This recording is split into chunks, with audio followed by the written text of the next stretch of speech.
Welcome to Kenton's videos. Enjoy the video.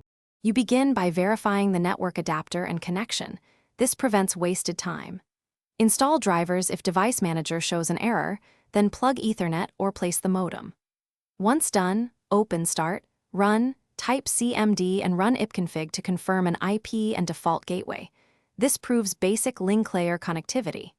If you have PPPoE, enter your ISP username and password in the Setup a Connection wizard. Make sure physical LEDs and cables show activity. Quick check save long troubleshooting. Next, you configure TCP/IP and browser settings so Windows XP can reach the web.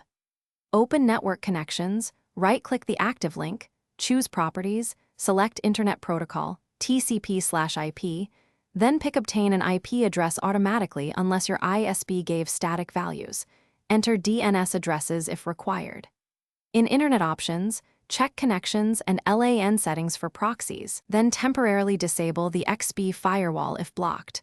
Finally, open CMD and ping 8 to confirm reachability. A successful reply means routing works.